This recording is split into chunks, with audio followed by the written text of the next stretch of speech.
When I was a boy in the 1920s, my family lived in a quiet, rural area of Wineville, California. Life wasn't too hard, but we weren't well off either. Near our house was a small chicken ranch owned by a man named Gordon Stewart Northcott. He lived there with his mother and a boy everyone thought was his nephew, named Sanford Clark.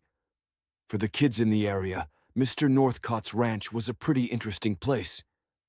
He occasionally gave us candy and seemed friendly.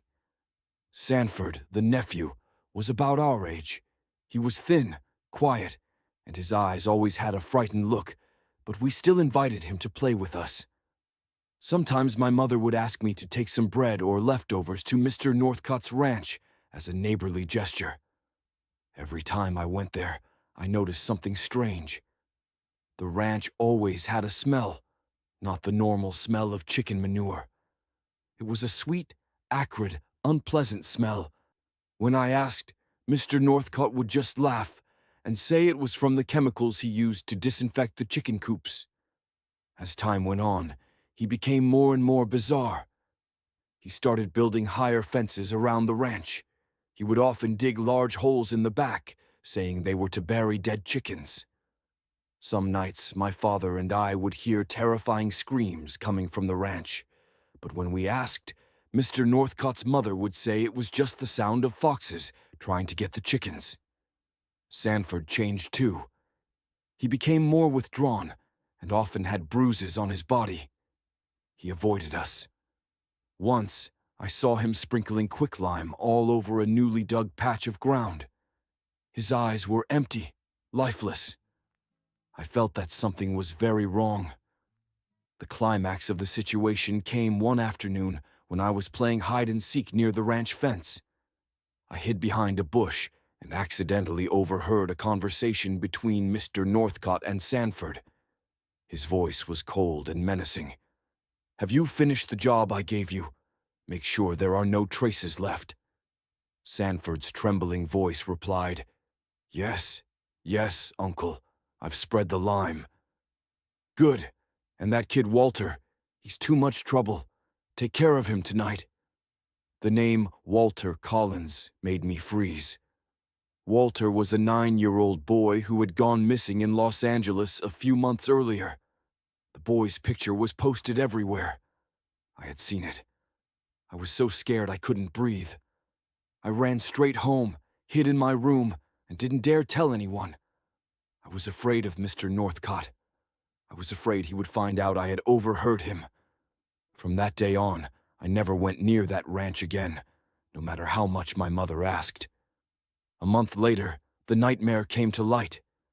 The police swarmed the Wineville chicken ranch. The news spread through town like wildfire. My father read the newspaper aloud at dinner, his voice trembling with horror. Gordon Stewart Northcott had been arrested. He was not Sanford's uncle.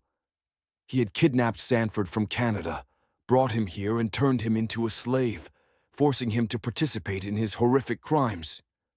And the basement, or rather, the ground under the chicken coop.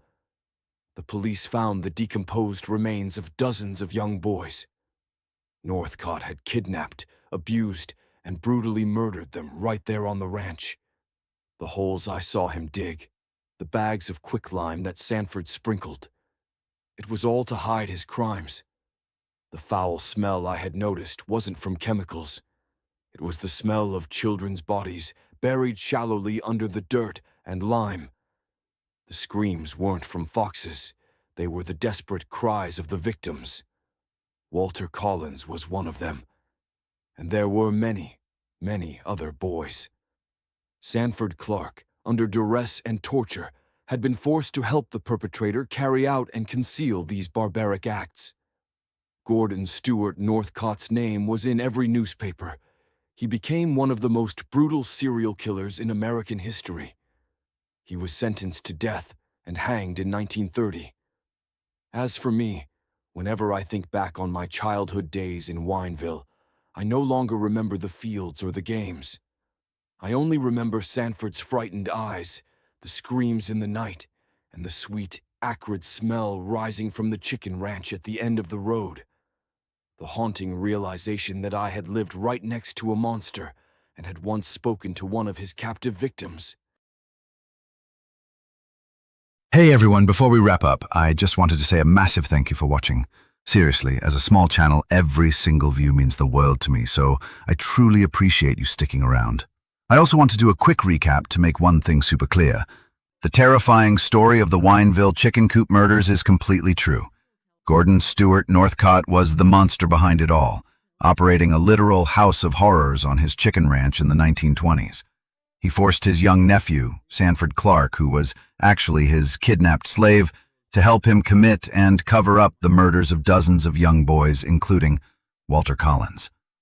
The screams, the strange smell, the pits filled with lime, all of it actually happened. It's one of the most disturbing cases in American history. Thanks again for being here. Drop a comment with your thoughts, and I'll see you in the next video.